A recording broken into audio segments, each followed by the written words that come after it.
Oh, girls just wanna have fun. Wanna have fun, girl. Sir, could you tone down the volume of your vocals, please? Some people are here trying to sleep. Hey, if it bothers you so much, close the window.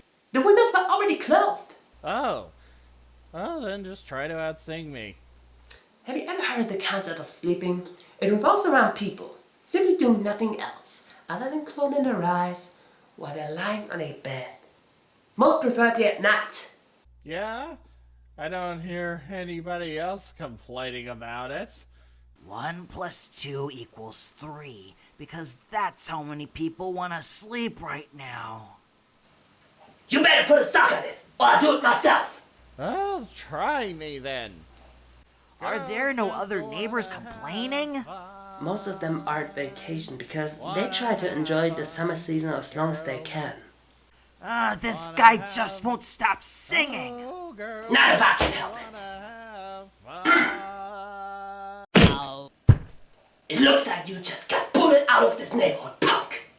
Au contraire, Barnabas. If anything, then it's us who's getting booted out once he gets back on his feet. I usually don't condone that sort of behavior. But you know what? This time around, I've got to thank you for that. You're welcome. That being said, however, we are so going to move out of this place. Second it. Big time. He got a special kind of show about some points you've never known, and to spoil there'll be some changes in your mind. He's not performing not that well, but not as much as we can tell, because you are the one who looks too far behind, with no kind. Welcome to season 4 of Movie Rehab. The start of this new season, I've decided to take a look at another bad movie. Unlike previous episodes, however, said movie actually falls under the so bad it's good category. It's a Turkish film, and its official title translates itself to The Man Who Saves the World. To most people, however, the film is much better known under its unofficial title, Turkish Star Wars.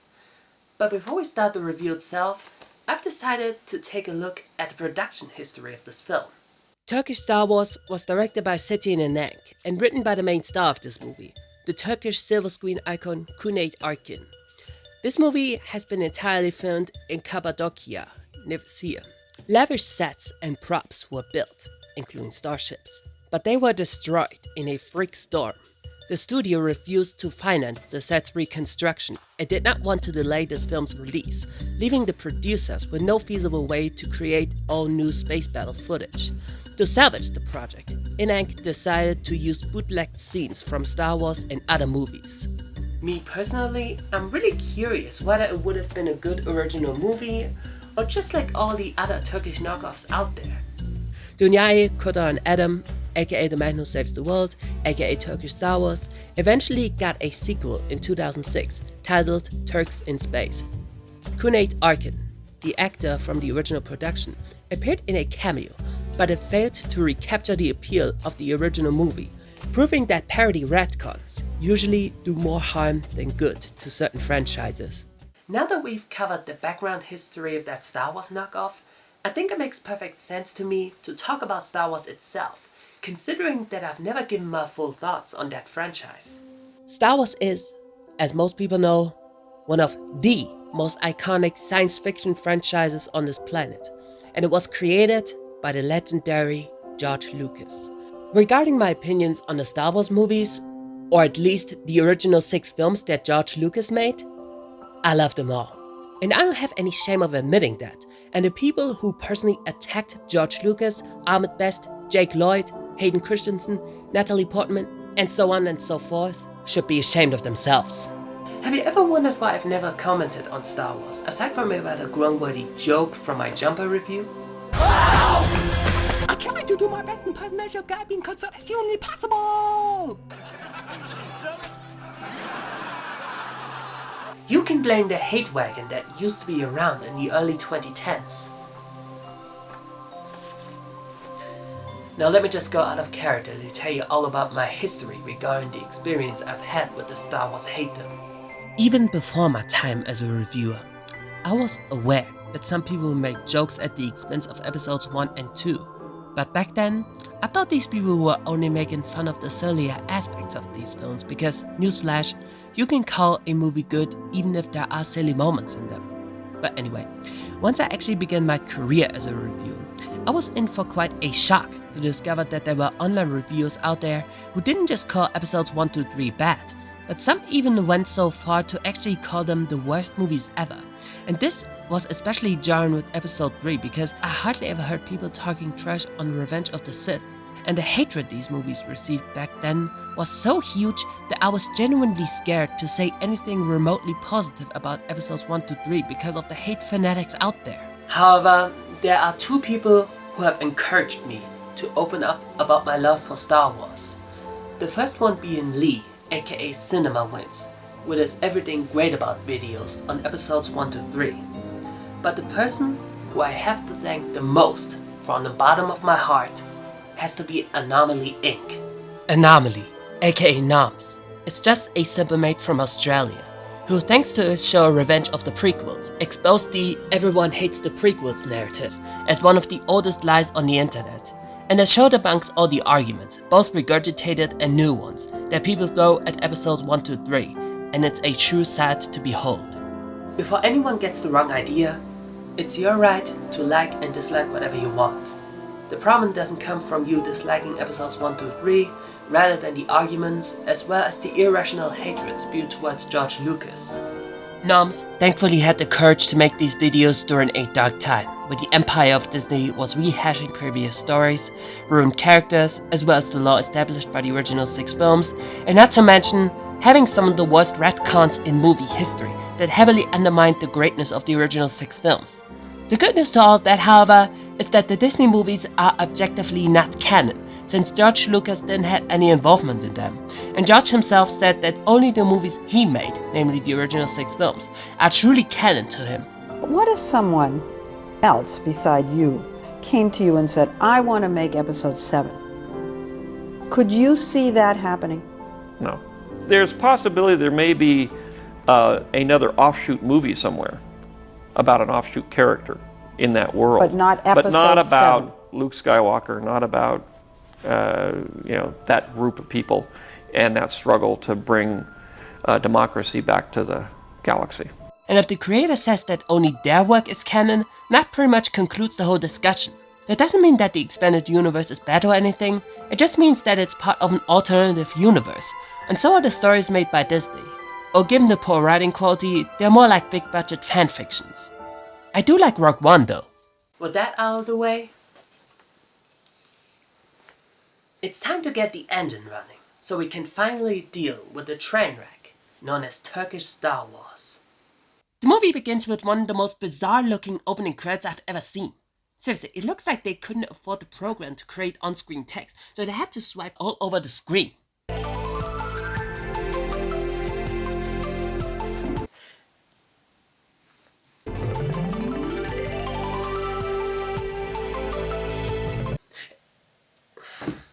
No comment. And it looks like someone doesn't want to have their name to be associated with this train wreck. By the way, what's with the red and black? Were the opening credits filmed through the lens of a virtual boy? The movie then finally opens with some exposition about how Earth and the planet system turned into a galaxy system in space after a millennium has passed. Earth has also been under attack by nuclear weapons for more than one occasion. It did, however, slowly crumble into small pieces, which all formed into meteor stones, despite the fact that the Star Wars stone footage clearly shows how Earth got completely blown up. 5 times, in fact. Bazı zamanlarda parçalara ya delice parçalanırken haline gelip parçalanmaktadır. Karşısında toz bulutu. Such a stubborn planet. Why won't you blow up? 2 of the strongest Turk warriors went into space to combat the unknown enemy.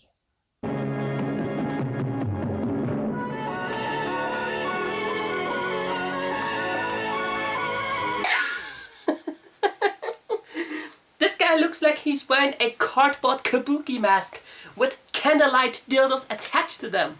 Anyway, this guy is a wizard with no name, and he's also the main villain. He looks like a Turkish Leonidas, meaning that his real name must be Leonidas'la. But I think I'm just gonna call him Turkidas for the sake of convenience. Bu gelenler çok suratsız. Mini etekli birkaç kız gelseydi iyi olur. Space employees in miniskirts?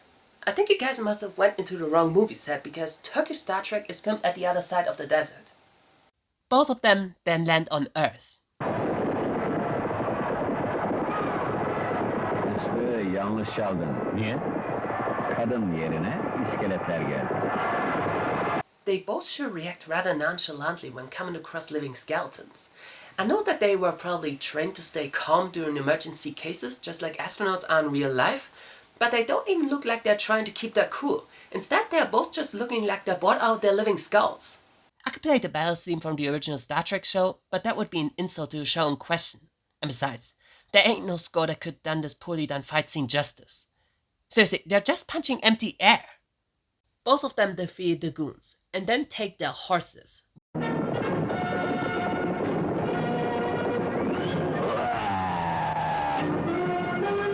You better get used to this theme though, because they're going to play it every time our heroes are fighting the bad guys or whenever they're doing something heroic in general.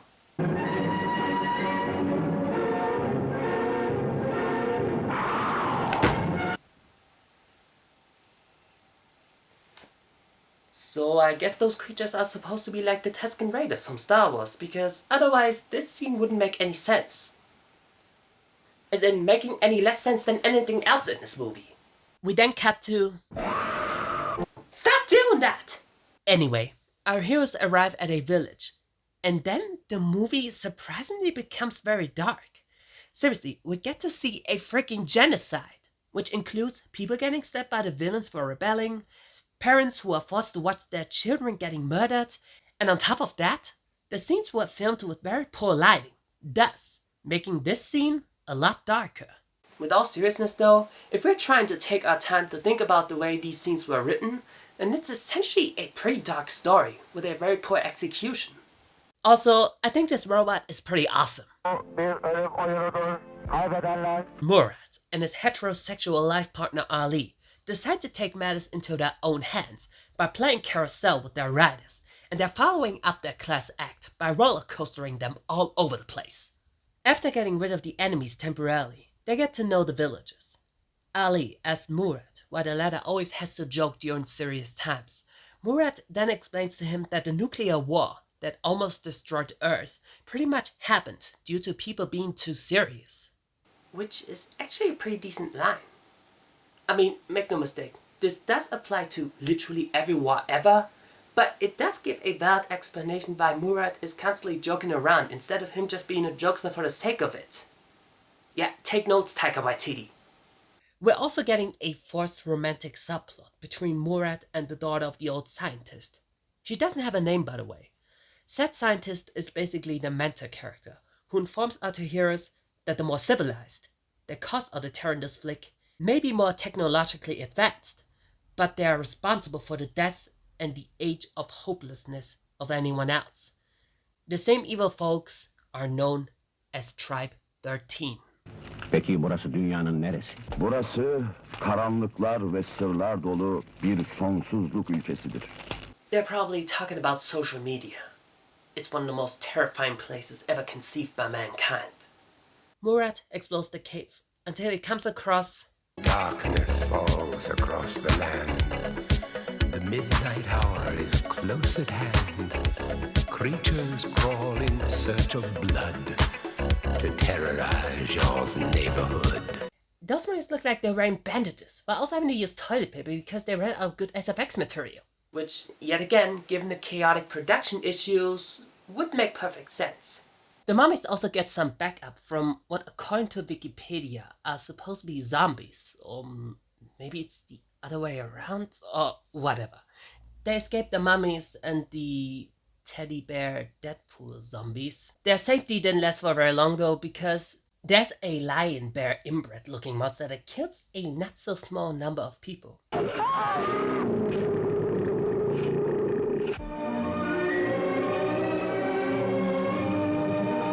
This is one of the most mood whiplashy edits I've ever seen in a movie.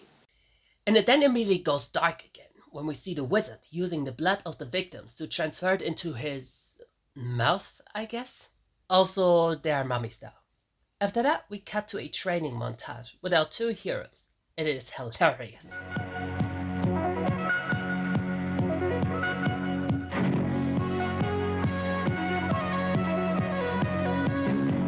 Something that adds for the laughters from my side is the fact that Murat bitch slapping the rocks make him look more like he's trying to play the conga while being completely out of tune. The same also goes to Ali, who's lifting a rock that is barely smaller than the one that the Earthbenders used in The Last Airbender. But I'm willing to admit that the scene where the kid tries to imitate their moves only for him to fall down instead was mildly amusing. But then there's this moment. Both of them eventually become so strong that the rocks they kick around immediately turns into dust by impact. Poor special effects and stupid idea notwithstanding, that's actually kinda badass. Murat then kisses the son of his love interest goodbye in a father-like way, which, while kind of odd due to barely knowing the kids, well, at the same time, he has more chemistry with the boy, platonically speaking of course, than with his actual love interest. Oh, and speaking of which,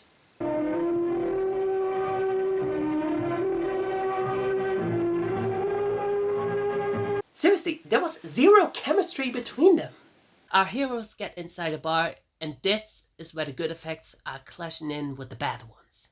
You know, air punches notwithstanding, the actors in this film seem to know a few things about martial arts, and it really shows in this part. I gotta give credit where credit is due. They both then get held at gunpoint, and are then brought to the sorcerer's castle.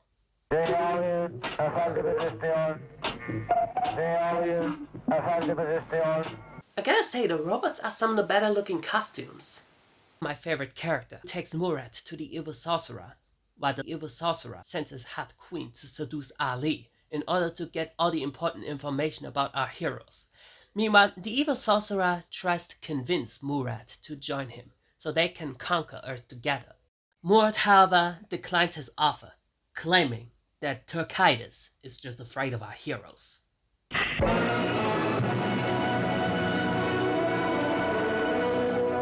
Oh my god, are you serious? Let's just ignore that they couldn't afford crafting a brain made of actual gold.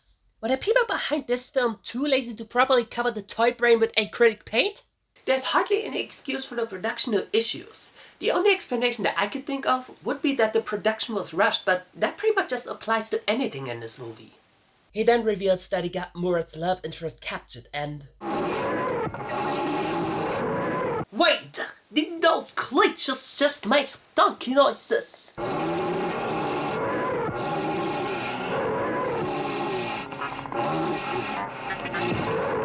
Okay, no. I need to correct myself. It sounds more like a donkey mating with the TARDIS. Just have a listen.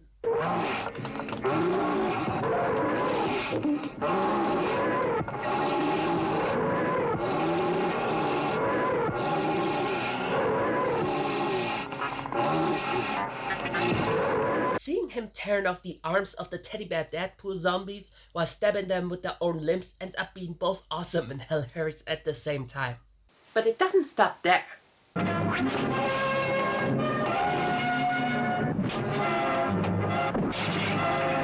What certainly helps is that this toy-like sword is still one of the better looking props of this movie. Why is that laugh so familiar? He even does a similar entry to the Duck Hunt dog. They eventually get captured by the wizard. Güvenlerini kaybedince beyinleri tam istediğim hale gelecek. Bana uzayda kimse karşı duramaz. Bu bir zeka savaşıdır. Dünyanın iradesini kıramaz. Seriously, the editing in this movie is just awful. Each scene constantly interrupts the other at such an insanely quick pace that it's impossible to figure out what's going on. Turkish is very disappointed that the queen failed to seduce Ali. Dünyanın beynini getiremedin kraliçe. Affet beni. Yok olacaksın. Yok olacaksın. Yok olacaksın. Miss Jackson if you're nasty. Wait, I didn't add this clip here? Oh, that was me. Hello. Honestly, man, you're a Jackson family fan and you didn't include that joke? Disappointing. Carl, what are you doing here? Well, since you were going on and on and on about reviewing this movie but didn't ask me to take part, I figured I'd drop in and give my own 2 cents. Okay, so in case anyone doesn't know what's going on, would you like to introduce yourself? Once, long ago, a voice spoke to me from out of heaven, and it granted me a magic hat and bow tie, telling me I was destined to become the greatest movie reviewer of all time. Well, not really. I just like to talk about bad movies. Alright, Carl, I really appreciate your input, but I have a review to continue. I'll leave you to all of this. And in the meantime, I'll check my schedule and see if we can arrange an actual proper crossover on one of our shows. Not being left out of the loop again. See ya. I see you in the next crossover. Bye. Yok olacaksın. Yok olacaksın. Yok olacaksın. Alright, if you insist. The wizard's name is Jackson. He said it. I said it, so it must be canon.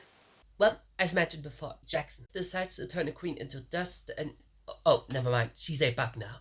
In case you need a reminder, the editing sucks. Next, we see Mort fighting off some kinda lion-bear hybrid that suffers from an inside-out tumor. Remember when I said that I won't be repeating myself about the fact that this movie stole footage from other work? Well, what follows pretty much showcases a much more nonsensical decision that tops the nonsensical nonsense.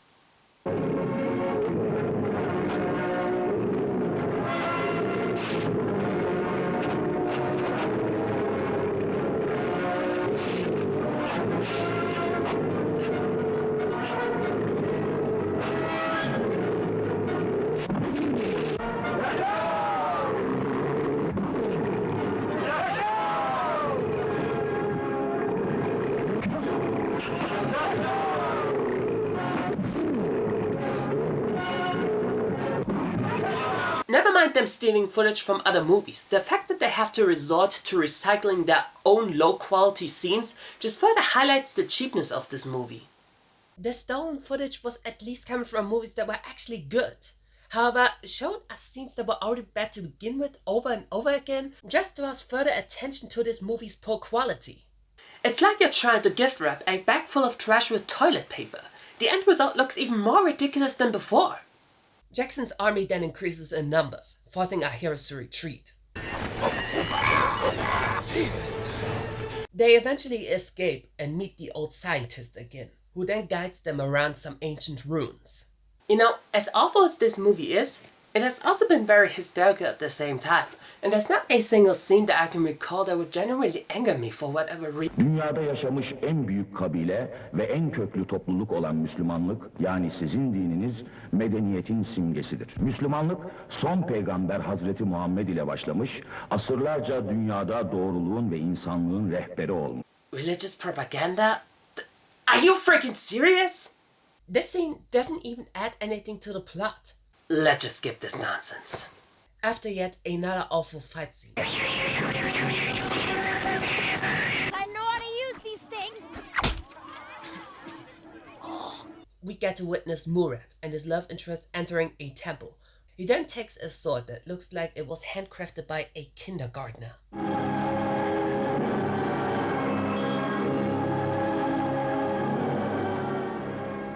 Jesus Christ. And to think there are people out there who believe that Final Fantasy characters are using stupid-looking weapons. Başardın. Sorry, I must have fallen asleep because I didn't catch a word of that. But yeah, we learned that his love interest actually isn't mute. But instead of having her talk in the first place, which could have been used to develop their love subplot, they instead decided to wait until the very end as a twist, I guess? It was probably intended to showcase that she was very shy, and that she began to talk again ever since falling in love with Murat. What kind of ruins what could have been a sweet moment, however, is the fact that the romantic subplot between the two has been poorly written. İlk defa konuşuyorsun. Kılıç ve beyin ölümlü insanın eline geçinceye kadar konuşamazdım. Çünkü bu sırrı ancak ben biliyordum. Oh, never mind that. It wasn't because of their poorly written romance. It was because she was obliged to a stupid prophecy, which meant that their romantic subplot was even more contrived than previously stated. Murat then reunites with Ali, But it turns out that the latter isn't really himself, because Jackson is using evil science to take Murat down.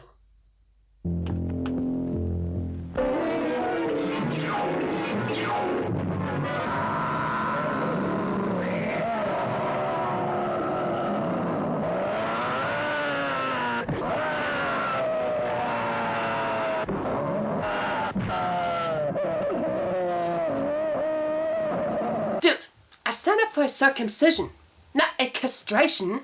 Not cool, man.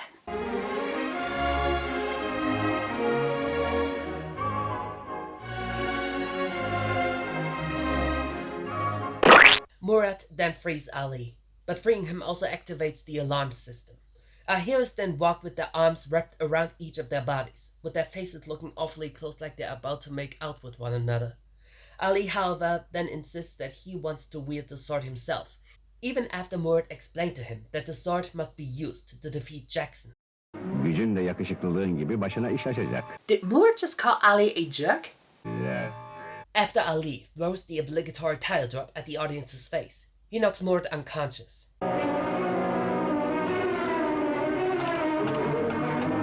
Seriously?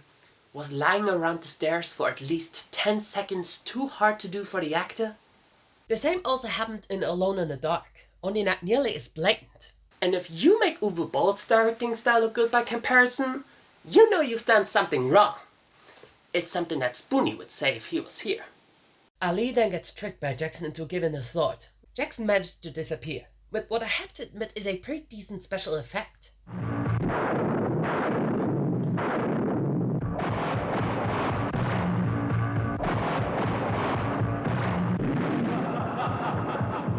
I'm serious. The pyrotechnique that they used for the red smoke actually looks pretty cool, so I gotta give this movie some credit for that. The old scientist that Jackson was imitating beforehand, however, got fatally weakened, and he then pleads our heroes to save the world, since Jackson apparently can do the exact opposite, thanks to him touching the sword beforehand.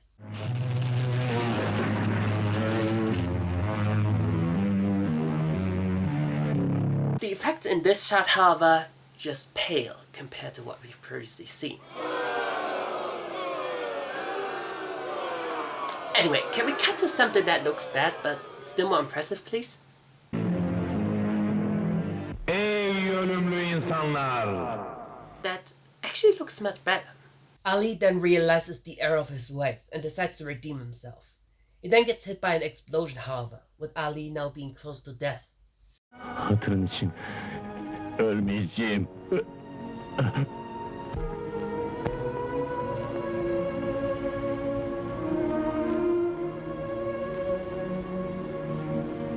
You know, gay overtones notwithstanding, this scene actually manages to be slightly sad. The acting in this bit is pretty solid. Ali clearly regrets his foolish behavior, and Murat desperately pleads his best friend to stay alive. And this scene also proves that the chemistry between those two guys is still a better love story than the actual tumor of a romantic subplot. Murat decides to melt the sword, and he then proceeds to put his hands into the hot molten gold. Instead of dying from the heat and the poisoning effect of the fluid material, however, he now has golden gloves. Oh yeah! Murat then decides to defeat the wizard once and for all. But first, he has to fight Jackson's army.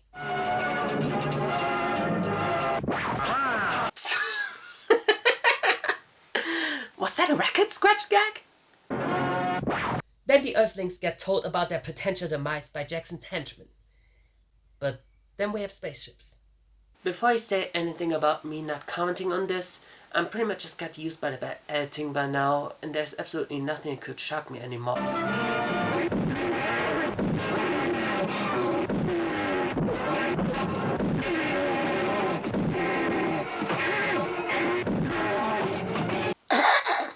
Alright, I admit it. That was pretty cool. In the stupidest way imaginable. But aside from that, there's nothing that could...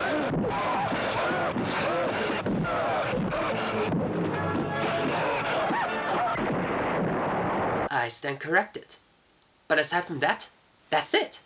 Nothing else could possibly top that more, and something else is just gonna stomp all over these scenes that we've just previously witnessed, am I right?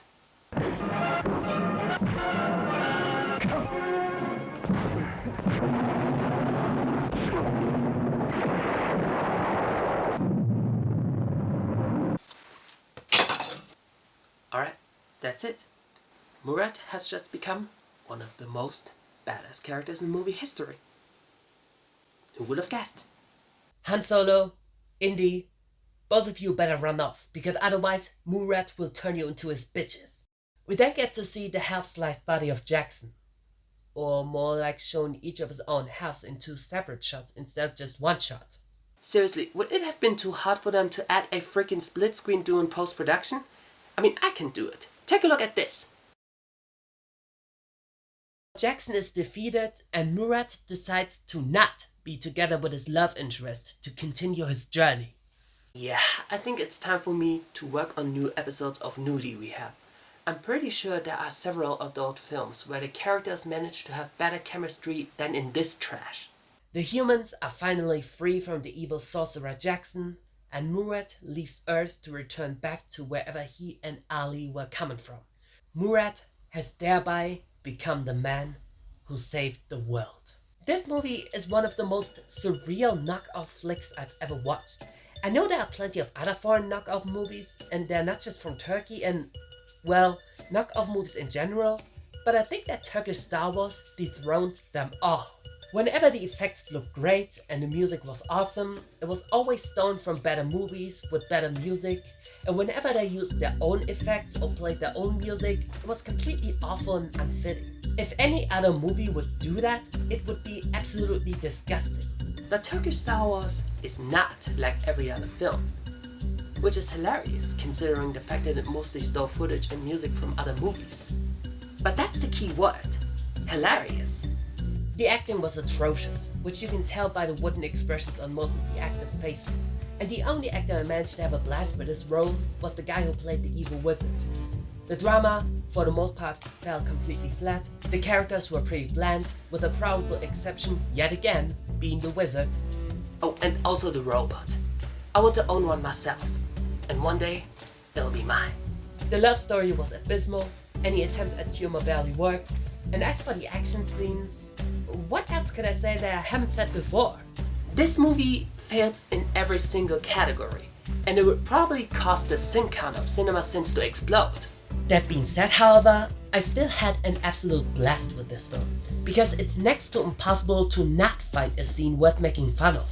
The only genuine problems I felt that this movie had was that there was too much fighting going on there. The poorly choreographed fighting of Turkish Star Wars, or the lack thereof, at least added enough entertainment to somewhat ease the boredom that comes with the panning, even if there was still too much of that. The absolute worst moment of this movie, however, is that religious propaganda piece in between the plot that has no place being there, since it adds absolutely nothing to the story, and it's not even bad in an enjoyable way. And yet again, this scene probably would have still been included in this movie even without the troubling production, and it would have been just as pointless either way. This movie was also poorly lit, but that was the least of this movie's problems. Aside from these not so funny flaws, however, this movie still manages to be a riot from start to finish. So if you want to check it out yourself, I think it's easy to find online. I had a good time with it, but whether or not you agree with me is totally up to you. I certainly take this over Star Wars movies made by Disney any day. Except for Rogue One, because that was a great fanfiction. I hope you enjoyed this review. And at last I gotta say, stand up for your own thoughts and have a free mind of your own. Hey everybody, it's James from Manic Expression.